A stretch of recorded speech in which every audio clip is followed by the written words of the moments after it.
Shri Navi Mumbai Bhanushali charitable trust की corona warrior की जो टीम है वो पिछले 4 महीने से कोरोना बाधित व्यक्तियों को गाइडेंस और उन्हें ट्रीटमेंट देने के लिए कार्यरत है। ये टीम डॉक्टर मुकेश चांद्रा के एक्सीलेंट गाइडेंस के अनुसार काम कर रही है। आज तक ये टीम ने 800 से 1000 पेशेंट को सक्सेसफुली ट्रीट कर चुकी है। इन सारे पेशेंट को ट्रीट करते वक्त कई ऐसे सवाल थे जिनके उत्तर जानना हम सबके लिए अनिवार्य था। इसीलिए डॉक्टर मुकेश चांद्रा ने इन्हीं सारे प्रश्नों के उत्तर काफ़ी सरलता से इस वीडियो में दिए हैं। आप सबसे अनुरोध है कि आप इस वीडियो को आखिर तक देखें और अपनी और अपने परिवारजनों की सहायता करें। डॉक्टर, फीवर रोज आ रहा है, टेम्परेचर का रेंज क्या होना चाहिए? अब कोरोना वायरस में फ़ीवर तो आना ही है, तो अगर फीवर आपको रोज़ आ रहा है तो उससे डरने की आवश्यकता नहीं है। जनरली देखा गया है कि जो ह्यूमन बॉडी का जो टेम्परेचर है, डायरनल वेरिएशन यानी कि सुबह और शाम का जो टेम्परेचर होता है वो भी वेरी होता है। सुबह के वक्त अगर आपका टेम्परेचर 98.9 तक है तो वो नॉर्मल है। अगर उसके ऊपर है तो हम उसको माइल्ड फीवर कंसिडर करेंगे। जैसे जैसे टेम्परेचर जितना बढ़ते जा रहा है उसको हम लोग फिर ज़्यादा फीवर में गिन सकते हैं। उसी तरह शाम का जो आपका बॉडी का टेम्परेचर है वो 99.9 तक का जो है वहाँ तक हम लोग नॉर्मल पकड़ सकते हैं। अगर उससे ज़्यादा टेम्परेचर दिखा रहा है तो समझिए कि आपको फ़ीवर है। जनरली देखा गया है कि कोविड में फ़ीवर किसी किसी को 2 से 3 दिन में ही चला जाता है और किसी किसी को 14 दिन तक भी फ़ीवर रह सकता है। अगर फ़ीवर की मात्रा ज़्यादा अधिक है, जैसे कि 101 के ऊपर ही रह रहा है, कम ही नहीं हो रहा है, या उसके साथ आपको खांसी भी बढ़ रही है, तो हम एक्सपेक्ट करते हैं कि शरीर में कुछ बदलाव आए हैं जो अच्छे नहीं हैं। तो उस तरह से उसकी जांच होनी चाहिए। बाकी अगर उससे कम का बुखार है, आ रहा है जा रहा है, तो कोई दिक्कत नहीं है। आप फीवर के लिए पैरासीटामोल की गोली ले सकते हैं। दिन में हर 5 से 6 घंटे बाद भी अगर आपको ऐसा फीवर आ रहा है तो आप गोली वो रिपीट कर सकते हैं। कोरोना में बच्चों को ज़्यादा तकलीफ़ क्यों नहीं होती? बच्चों में कोरोना तकलीफ़ इसके लिए नहीं देता क्योंकि 12 साल की कम उम्र के जो बच्चे हैं उनमें थाइमस ग्लैंड जो होता है वो अपने आप में ही इम्यूनिटी पैदा करता है, जिसके कारण बच्चों को अगर इन्फेक्शन होता भी है तो बहुत कम मात्रा में उनको तकलीफ़ होती है। रेयर केस में ऐसा होता है कि उनको कोई तकलीफ़ होती है और कुछ एक्स्ट्रा ट्रीटमेंट की या एक्स्ट्रा केयर की ज़रूरत पड़ती है। ज़्यादातर बच्चों को अगर कोविड होता भी है तो भी उनके जो सिम्टम्स होते हैं वो काफ़ी कम होते हैं और वो खुद से ही मैनेज हो जाते हैं। दूसरी बात, कभी भी घर में अगर कोई बच्चे का अगर पहला केस है तो ज़रूर उस घर में, उस फैमिली में कोई ना कोई बड़ा इन्फेक्टेड हुआ होगा और उनसे ही बच्चों को इन्फेक्शन हुआ होगा, क्योंकि ज़्यादातर देखा गया है कि बच्चों से बच्चों में या बच्चों से बड़ों में कभी इन्फेक्शन नहीं फैलता है। मेरे घर पे पॉजिटिव केस है, मुझे हल्का सा बुखार लग रहा है। अगर आपके घर में कोई पॉजिटिव केस है तो सबसे पहले तो आपको यही इन चीज़ों की केयर करनी पड़ेगी, जैसे सोशल डिस्टेंसिंग है, ताकि उनकी वजह से आपको या और किसी को वो इन्फेक्शन स्प्रेड ना हो। उसके अलावा कुछ ऐसी दवाइयाँ हैं जो आप प्रोफाइलेक्टिक बेस पे चालू कर सकते हैं, जो हम लोग कहते हैं कि हाई रिस्क पे है, जो फैमिली में है पॉजिटिव केस में और जो साथ में रहने वाले हैं उनके लिए कुछ दवाइयाँ हैं जो आप चालू कर सकते हैं। तीसरी बात, अगर आपको कोई भी उस प्रकार का लक्षण देता है तो आप खुद को भी अंडर मॉनिटरिंग रखें, अंडर ऑब्जर्वेशन रहें और आपका भी ऑक्सीजन सैचुरेशन चेक करते रहे, आपका टेम्परेचर चेक करते रहे और जो भी शरीर में बदलाव आ रहे हैं उसकी जानकारी आप डॉक्टर को देते रहे। सर जी, ये 21 डे फार्मूला क्या है? 21 डेज़ फार्मूला कोविड के लिए एक 21 डेज़ का फार्मूला हम इस्तेमाल करते हैं। 7 दिन 7 दिन 7 दिन, ऐसे 7-7 दिन के 3 स्लॉट्स में हमने ये डिवाइड किया है। पहले 7 दिन जो है वो स्ट्रिक्ट सेल्फ आइसोलेशन के 7 दिन है कि जहाँ वायरस फैलने का अधिकतम चांस होता है कि आपकी वजह से वो वायरस दूसरों को फैल सकता है। इस पहले 7 दिन में आपको स्ट्रिक्टली जो आइसोलेशन है वो फॉलो करना है ताकि आपकी वजह से और किसको इन्फेक्शन ना फैले। दूसरे 7 दिन का जो पीरियड है वो है क्वारंटाइन पीरियड। मतलब अगले 7 दिन में आपका वायरस थोड़ा कमज़ोर पड़ जाता है, जिसके कारण वो दूसरों में फैलने की संभावना कम होती है। उस केस में आप घर में थोड़ा बहुत टहल सकते हैं, घूम सकते हैं। और जो आखिरी 7 दिन है, 21 दिन में से जो आखिरी 7 दिन है वो है सेल्फ ऑब्जर्वेशन का। इसमें बहुत बार ऐसा देखा गया है कि वायरस तो वहाँ से निकल जाता है, लेकिन उस वायरस की वजह से शरीर में जो चेंजेस हुए हैं, जिसके कारण इन्फ्लेमेटरी चेंजेस बोलते हैं हम जिसको, कि जिसके कारण शरीर के दूसरे अवयवों पर असर होती है, तो उस केस में खुद को ऑब्जर्व करना ज़रूरी है। अगर उस वायरस की वजह से शरीर में जो हानि हुई है उसकी वजह से अगर कोई चेंजेस दिखते हैं, कोई लक्षण दिखते हैं, तो उसकी ट्रीटमेंट करनी चाहिए। सर इन केस 14 या 21 डेज में मेरा एंटीबॉडी क्रिएट नहीं होता तो? कोविड होने के बाद एंटीबॉडीज़ बनना मतलब कि उस रोग प्रतिकारक शक्ति का शरीर में निर्माण होना। एंटीबॉडीज़ बनते ही हम उस रोग के प्रति प्रोटेक्टेड हो जाते हैं। कोविड में ऐसा देखा गया है कि जनरली जो एंटीबॉडीज़ बनते हैं वो लगने में 28 दिन का समय भी लग सकता है। तो जनरली 28 दिन के बाद अगर आप देखेंगे तो कोविड के जो एंटीबॉडीज़ है वो आपके शरीर में अधिकतम मात्रा में बन जाते हैं। जनरली 14 दिन के बाद बनना चालू हो जाते हैं, या 9 या 10वें दिन से भी एंटीबॉडीज़ बनना चालू हो जाते हैं। लेकिन इसका सही प्रमाण अगर देखना हो तो जनरली अगर 28 दिन के बाद हम एंटीबॉडीज़ कराएंगे तो उसमें ये ब्लड में अधिकतम मात्रा में देखने को मिलता है। ये एंटीबॉडीज़ कोविड के एंटीबॉडीज़ जो है वो अभी तक तो देखा गया ऐसा है कि 2.5 से 3 महीने तक, 80 से 90 दिन तक शरीर में रहते हैं, जिसके कारण अगर एक बार कोविड हो जाता है तो अगले 2.5 से 3 महीने तक कोविड की होने की संभावना आपके शरीर में कम हो जाती है। कोविड के बाद मेरी तबीयत अच्छी नहीं है, ये कितना दिन चलता है? कोविड के बाद शरीर में कई बदलाव आते हैं जिसके कारण कमज़ोरी महसूस होती है। कई केसेस में ये कमज़ोरी ज़्यादा किसी किसी को महसूस होती है, किसी किसी को कम महसूस होती है। किसी के शरीर में कम हानि होती है, किसी के शरीर में ज़्यादा हानि होती है। तो उसी प्रकार शरीर की इम्यूनिटी और शरीर का जो स्ट्रक्चर है उसके कारण अलग अलग केस में ये बदलाव देखने मिलते हैं। जनरली एक चीज़ देखी गई है कि जब कोरोना वायरस का अटैक होता है बॉडी पे, तो उसके कारण शरीर में कहीं ऐसे तत्व जैसे विटामिन्स है या प्रोटीन्स है उनकी हानि होती है, जिसके कारण हम विटामिन सप्लीमेंट्स या अच्छा प्रोटीन डाइट खाने की सलाह देते हैं। तो उसी प्रकार कोविड के बाद भी अगर आपको कमज़ोरी महसूस हो रही है, शरीर में कुछ बदलाव महसूस हो रहे हैं, थकान महसूस हो रही है, तो उस स्वरूप में आपकी डाइट अच्छी होनी चाहिए, हाई प्रोटीन डाइट होनी चाहिए, वेजिटेबल्स ज़्यादा लेने हैं, विटामिन युक्त डाइट आपकी होनी चाहिए। अच्छी हेल्दी डाइट से ही आपकी कमज़ोरी दूर हो सकती है।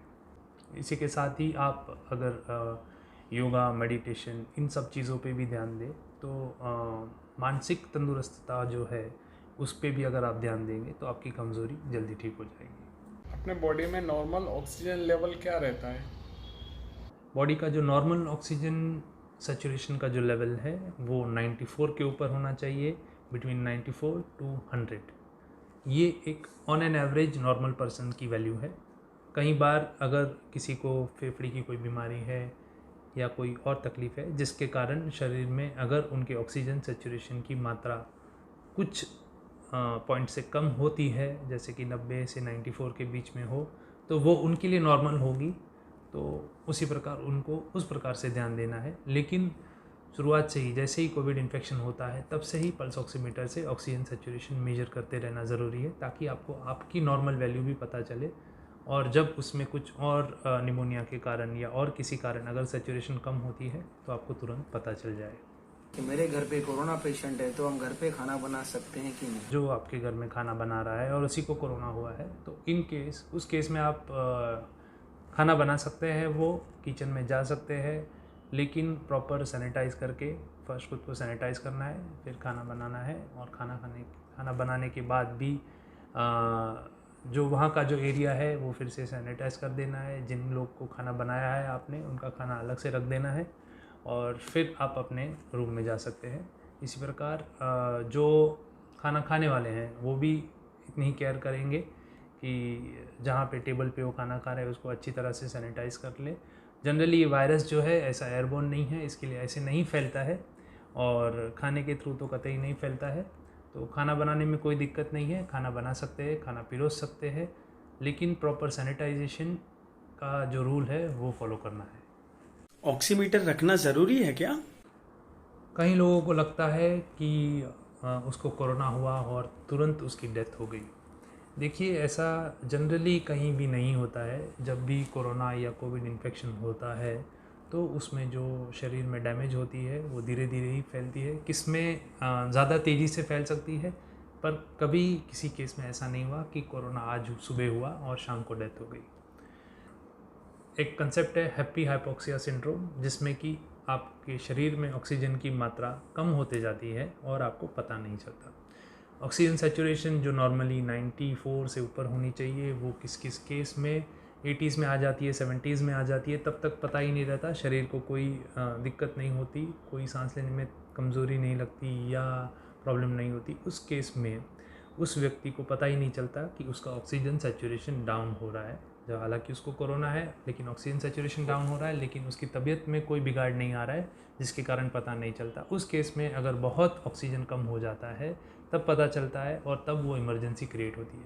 इसीलिए कहा गया है कि आपको पल्स ऑक्सीमीटर साथ में रखना है, ऑक्सीजन चेक करते रहना है। दिन में 3 बार आप चेक करते रहिए, जिसके कारण अगर आपका ऑक्सीजन लेवल डाउन जा रहा है, भले ही आपके शरीर में कोई पता ना चले, कोई लक्षण दिखाई ना दे, लेकिन इस इंस्ट्रूमेंट की वजह से आप उसको पकड़ सकते हैं और कोई इमरजेंसी ना आए, उसके लिए ये इंस्ट्रूमेंट है। काफ़ी इम्पोर्टेंट इंस्ट्रूमेंट है, इसके ऊपर ध्यान देना है आपको और इसको सबसे ज़्यादा इम्पोर्टेंट देना है।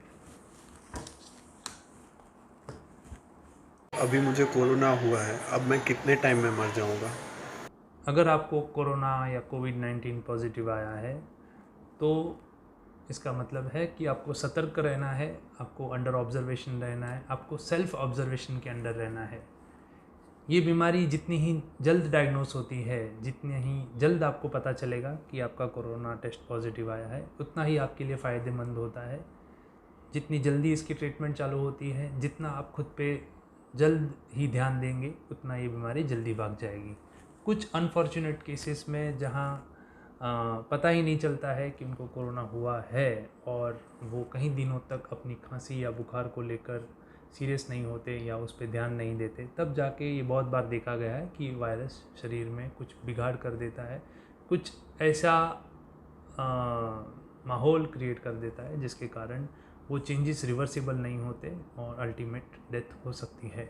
इसके लिए जितना ज़्यादा सतर्क रहेंगे, जितना खुद पे ध्यान देंगे, जब भी आपको बुखार आता है या उस रिलेटेड कोई भी सिम्टम्स आए तो तुरंत आपका फ़र्ज़ बनता है और कि आपके शरीर के प्रति ध्यान दें और डॉक्टर का संपर्क करें।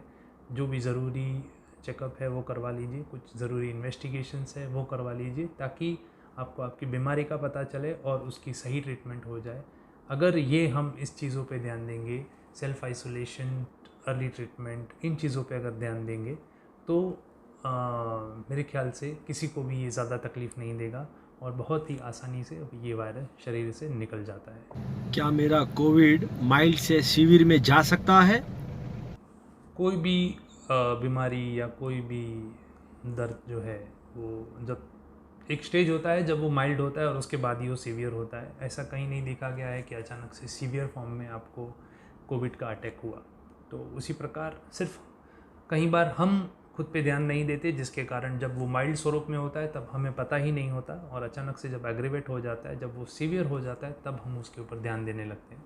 इसी प्रकार कोरोना भी ऐसा एक बीमारी है जिसमें अगर आप शुरू से ही ध्यान दें तो माइल्ड फॉर्म में ही रहता है। माइल्ड से सीवियर हो सकता है, हाँ, कोई भी चीज़ माइल्ड से सीवियर हो सकती है अगर आपने प्रॉपर ध्यान नहीं दिया है, प्रॉपर आपका खाना पीना नहीं है, दवाइयों का सेवन आपने अच्छे से नहीं किया है, या फिर और कोई शरीर में दूसरी बीमारी है जिसके कारण अगर आपका कोविड ज़ोर पकड़ लेता है, वो माइल्ड से सीवियर फॉर्म में जा सकता है।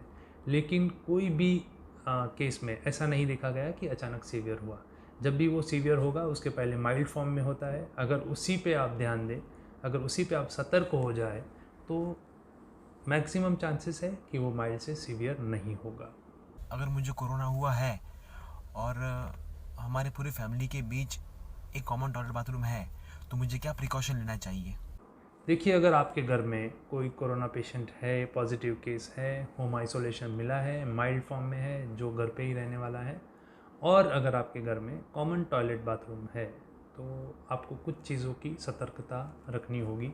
जैसे कि अगर जो पॉजिटिव पर्सन है वो अगर टॉयलेट यूज़ कर रहा है तो एग्जॉस्ट फैन चालू हो रखना चाहिए और वो टॉयलेट होने के बाद में 15 मिनट तक का गैप रखना चाहिए, जिसके कारण जो वायरस वहाँ पे घूम रहा है वो सेटल हो जाएगा नीचे, तो इससे इन्फेक्शन के चांसेस काफ़ी कम हो जाएंगे। एग्जॉस्ट फैन चालू रखना चाहिए, वेंटिलेशन अच्छा होना चाहिए, जिसके कारण जो वायरस है वो हवा में वहीं घूमते नहीं रहना चाहिए, वो एक बार सेटल होने के बाद दूसरा व्यक्ति उसको यूज़ कर सकता है। इस दौरान उसके बीच में सैनिटाइज भी कर देना चाहिए अच्छे से, ताकि वो इन्फेक्शन दूसरे को कैरी फॉरवर्ड ना हो। दिन में खाना कितना खाना चाहिए? कोविड वायरस का आपके शरीर में अटैक होता है तो आपकी बॉडी में एनर्जी और प्रोटीन का लॉस होता है। उस केस में आपका जो खाना है वो हेल्दी फूड होना चाहिए, जिसमें जिंक की ज़्यादा मात्रा हो, जिसमें अमीनो एसिड्स ज़्यादा आपको मात्रा में मिलने चाहिए। उसके लिए आप स्प्राउट्स ले सकते हैं, स्प्राउट से जिंक का एब्जॉर्प्शन अच्छा होता है, जिंक का एब्जॉर्प्शन होने में शरीर में मदद मिलती है। इसके अलावा दाल राइस आप ज़्यादा सेवन कर सकते हैं, दाल राइस के कॉम्बिनेशन में भी आपको मोस्टली सारे एसेंशियल एसिड्स मिल जाते हैं। इसके अलावा आप ड्राई फ्रूट्स ले सकते हैं, नट्स ले सकते हैं कि जिसमें अमीनो एसिड्स होते हैं। उसके अलावा आप आंवले का जूस ले सकते हैं जो विटामिन सी से भरपूर है, और बाकी तो विटामिन्स की दवाइयाँ वगैरह लेती रहनी है। खाना आपका हेल्दी और अच्छी मात्रा में होना चाहिए। इसके साथ में आप अगर कुछ व्यायाम करना चाहते हैं तो वो भी कर सकते हैं, वो भी आपकी बॉडी के लिए कोरोना वायरस को हटाने में मदद रूप होगा। सर, हमें कैसे पता चले कि हमारे लंग्स में कोरोना की असर हो रही है? कोरोना में अगर आपके लंग्स पे असर हो रही है, आपके फेफड़ों पे असर हो रही है, तो उसमें आपको खांसी होगी, या खांसी अगर नहीं भी होगी तो भी आपका ऑक्सीजन सैचुरेशन है वो डाउन होते जाएगा। जिस प्रकार से आपका ऑक्सीजन सैचुरेशन डाउन होते जा रहा है उस प्रकार से समझिए कि आपके फेफड़ों में कोरोना की असर हो रही है। जैसे मैंने पहले बताया कि अगर ऑक्सीमीटर की रीडिंग आपकी जो भी नॉर्मल लेवल है उससे 4 पॉइंट अगर नीचे जा रही है तो आप सतर्क हो जाइए, तुरंत आपके डॉक्टर का संपर्क करिए। उस केस में कुछ इन्वेस्टिगेशंस हम कराते हैं, जिसमें कुछ ब्लड टेस्ट है, फिर कुछ रेडियोलॉजिकल फाइंडिंग्स है, जैसे एक्सरे है, सीटी स्कैन है। उसके माध्यम से हमें ये पता चल जाता है कि कितनी मात्रा में हमारे फेफड़े लंग्स डैमेज हुए हैं। सर, कोरोना में सांस ज़्यादा की हो जाती है? देखिए, जब भी आपको बुखार आता है तो उस दरमियान आपकी सांसें तेज़ हो जाती है, पल्स रेट आपकी बढ़ जाती है। ये अधिकतम देखा गया है कि जैसे बॉडी का टेम्परेचर बढ़ता है तो वैसे ही शरीर की जो हृदय की गति है, जो हार्ट रेट है, वो बढ़ जाती है। किसी किसी केस में सिंपैथेटिक ओवर एक्टिविटी जिसको हम कहते हैं, कि जिसमें कोई कारण नहीं होता लेकिन पल्स रेट ज़्यादा दिखाती है, तो उस केस में भी आपको डरने की कोई आवश्यकता नहीं है। लेकिन अगर 4 कदम चलने पे, थोड़ा चलने पर अगर आपकी सांस फूल रही है, आपकी हार्ट रेट बढ़ रही है और साथ में अगर ऑक्सीजन लेवल कम हो रहा है, तो समझिए कि आपके शरीर में निमोनिया की या एम्बोलिज्म की असर है, आपके फेफड़ों पे इफ़ेक्ट हुई है। उस केस में आपको सतर्क होना चाहिए। इसीलिए अगर आपको सही मात्रा में अगर हार्ट रेट का देखना है तो थोड़ा चलने के बाद अगर हार्ट रेट बढ़ रही है और ऑक्सीजन कम हो रहा है तो उस चीज़ पे ध्यान देना चाहिए, और उसकी जो नोटिफिकेशन है वो आपके डॉक्टर को, आपके वॉलंटियर को देनी चाहिए। डॉक्टर, मुझे 2 महीने पहले कोरोना हुआ था, तो वापस कितने दिनों के बाद मुझे वापस कोरोना हो सकता है? अगर आपको 2 महीने पहले कोरोना हो चुका है तो इसका मतलब कोरोना के प्रति जो रोग प्रतिकारक शक्ति है वो आपके शरीर में बन चुकी है, उसके एंटीबॉडीज़ आपके बॉडी में मौजूद है। जब तक ये एंटीबॉडीज़ आपके शरीर में मौजूद है तब तक कोरोना फिर से होने की संभावना बहुत ही कम है। अगर उसके म्यूटेंट, जैसे एक वायरस के कुछ प्रजातियां होती है, अगर दूसरी प्रजाति ने आपको अटैक किया है तो ये फिर से हो सकता है, लेकिन वो भी आपको सौम्य स्वरूप में ही होगा। या फिर अगर आपके शरीर में एंटीबॉडी कम हो गए हैं या बनना बंद हो चुके हैं या उनका विनाश हो गया है, तो उस केस में आपको कोविड फिर से हो सकता है। लेकिन जनरली अब तक देखा गया है कि कम से कम 2.5 से 3 महीने तक ये एंटीबॉडीज़ आपके शरीर में रहती है, तो उस दरमियान आपको कोरोना या कोविड फिर से होने की संभावना बहुत कम है। अगर आपको कोरोना हो चुका है, अगर उसके एंटीबॉडीज़ आपके शरीर में है तो आपको कोरोना नहीं होगा, लेकिन आप उस चीज़ के कैरियर बन सकते हैं, आप उस डिसीज़ के कैरियर बन सकते हैं। जैसे कि अगर कोरोनाग्रस्त व्यक्ति आपके सामने आ रहा है तो उसका जो वायरस आप पे अटैक करेगा तो आपके बॉडी को कोई हानि नहीं करेगा, लेकिन आपके थ्रू वो दूसरों के शरीर में जा सकता है। इसके लिए अगर आपको कोरोना हुआ है, उसके एंटीबॉडीज़ आपके शरीर में है, आप कहीं बाहर जा रहे हैं तो वापस जब आ रहे हैं, या फिर आपके आसपास कुछ ऐसा व्यक्ति है जो इन्फेक्टेड नहीं हुआ है और आपको वो इन्फेक्शन हुआ है तो आपके थ्रू उस व्यक्ति को वो इन्फेक्शन हो सकता है, इसीलिए आपको भी सतर्क रहना ज़रूरी है। पेट के बल क्यों सोना है? अगर आपको कोरोना हुआ है, कोविड-19 से आप अफेक्टेड है, तो उस केस में आपके लंग्स डैमेज होते हैं जिसके कारण आपको सांस लेने में तकलीफ़ होती है, शरीर में ऑक्सीजन की मात्रा कम पड़ती है। ऐसे केस में अगर आप पेट के बल सोते हैं, उल्टे सोते हैं, तो उसके कारण क्या होता है कि लंग्स की जो भी ओपनिंग्स है, स्पेशली पोस्टीरियर और लैटरल ओपनिंग्स जो है वो खुल जाती है, जो नॉर्मल पोजीशन में बंद रहती है। तो उसके कारण आपके लंग्स को ऑक्सीजन ज़्यादा से ज़्यादा अधिकतम मात्रा में मिल सकता है, जिसके कारण आपको सांस लेने में जो दिक्कत हो रही है वो कम हो जाएगी, आपका ऑक्सीजन सैचुरेशन बढ़ जाता है। इसीलिए डॉक्टर सलाह देते हैं कि जब भी आपको कोविड या कोरोना हुआ है या आपको सांस लेने में दिक्कत हो रही है तो उस कंडीशन में आप पेट के बल सोइए। HRCT सबका क्यों नहीं कराना चाहिए या रिपीट क्यों नहीं करना चाहिए? जहाँ कोरोना हुआ है, जहाँ कोविड हुआ है, वहाँ शक्यता है कि आपके लंग्स डैमेज हो सकते हैं। उस केस में अगर वो डैमेज ज़्यादा होती है, उसको देखने के लिए हम एक्सरे या HRCT करते हैं। बट ये दोनों ही चीज़ों में रेडिएशन प्रवर्तित होता है, फैलता है, शरीर को नुकसान करता है। एक्सरे और HRCT ये दो ऐसे माध्यम हैं जहाँ पे हमारे लंग्स में जो डैमेज हुई है उसका पता चलता है। तो जहाँ ज़रूरी है वहाँ एक्सरे और HRCT करना चाहिए, लेकिन हर किसी पेशेंट को जिनको कोरोना पॉजिटिव हुआ है, कोरोना पॉजिटिव आया है, तो ज़रूरी नहीं कि HRCT करना ही है। जहाँ ज़रूरत होगी वहाँ ही करना है, क्योंकि एक HRCT यानी कि 200 एक्सरे के बराबर होता है। एक एक्सरे में जितना रेडिएशन आपके शरीर में फैलता है उससे 200 गुना ज़्यादा रेडिएशन HRCT की वजह से फैलता है। तो इसीलिए जहाँ ज़रूरी है वहाँ ही HRCT करने का इंसिस्ट करिए। कुछ लोग होते हैं जो कोरोना पॉजिटिव आया और तुरंत कहते हैं कि नहीं मुझे HRCT करवाना है, तो ये गलत है। जब आपको डॉक्टर बताते हैं कि HRCT करना है तभी उनकी सलाह मानें और HRCT कराएं। बिना वजह के शरीर को रेडिएशन के सामने एक्सपोज करना ये भी अच्छी बात नहीं है। सर, कोरोना पॉजिटिव होने के बाद मैं कितने दिनों बाद बाहर जा सकता हूँ, और बाहर गया तो मेरी वजह से किसको इन्फेक्शन हो सकता है या नहीं? अक्सर देखा गया है कि अगर माइल्ड केस में पहले 9 से 10 दिन के बाद में कोरोना का जो वायरस है वो स्प्रेड होना बंद हो जाता है, उसकी जो वायरुलेंट इफ़ेक्ट है वो कम हो जाती है, जिसके कारण वो एक से दूसरे में फैलना कम हो जाता है या फिर नहीं फैलता है। तो अगर आपको एकदम माइल्ड सिम्टम्स है तो उस केस में आप 10 दिन के बाद आप घर में घूम फिर सकते हैं, आपके वजह से दूसरों को वो इन्फेक्शन नहीं होगा।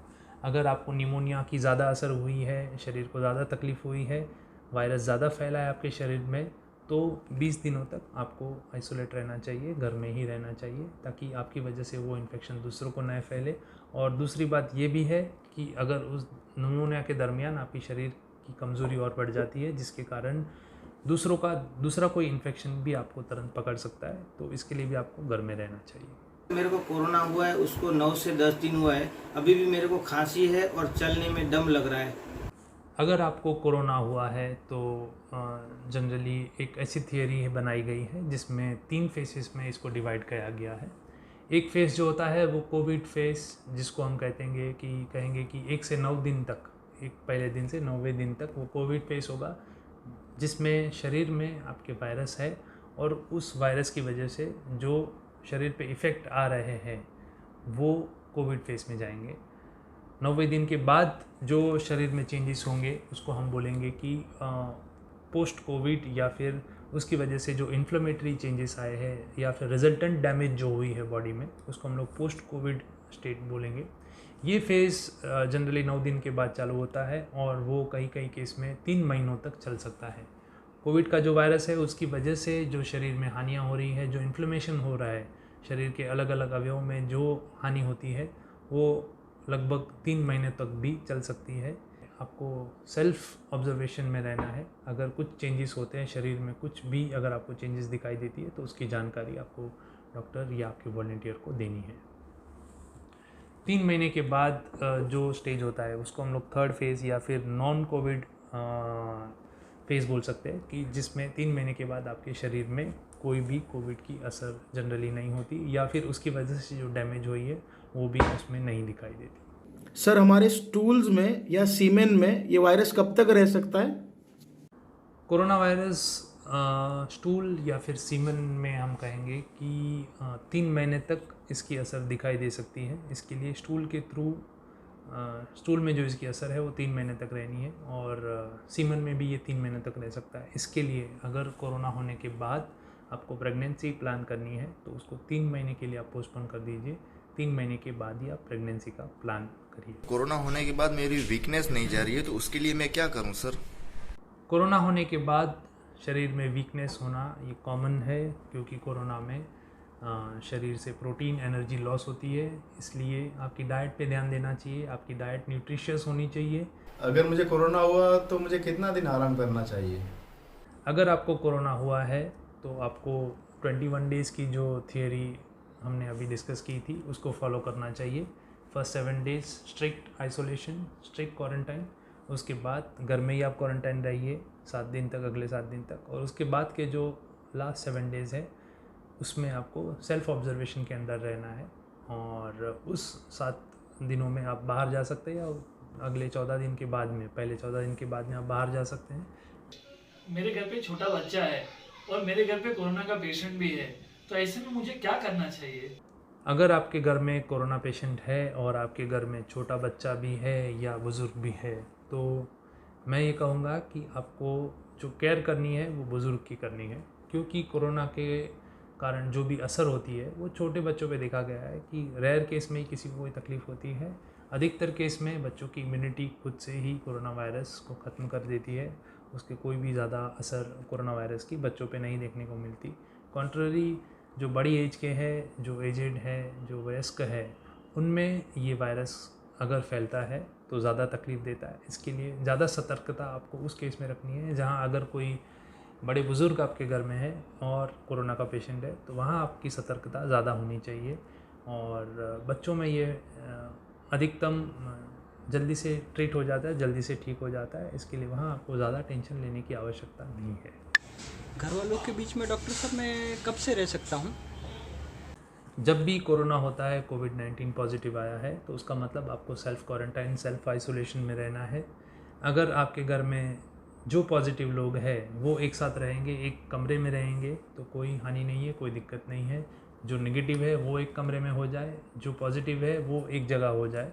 तो इस केस में आप ऐसा भी कर सकते हैं कि अगर आपके किसी दोस्त को कोरोना हुआ है तो आप उसके घर पे जाके रह लीजिए, उसके साथ रह लीजिए, तो भी कोई दिक्कत नहीं आएगी। जो पॉजिटिव लोग हैं वो एक साथ रह सकते हैं, उनमें कोई दिक्कत नहीं आएगी, लेकिन जो पॉजिटिव नहीं है उनसे अलग रहना है। ये पीरियड जनरली जो माइल्ड केसेस होते हैं उसमें पहले 10 दिन जो है वो काफ़ी इंपॉर्टेंट है। पहले 10 दिन में ये वायरस ज़्यादा से ज़्यादा स्प्रेड हो सकता है। 10 दिन के बाद वो माइल्ड हो जाता है वायरस, तो 10 दिन के बाद आप घर वालों के साथ उठ बैठ सकते हैं, घर में टहल सकते हैं।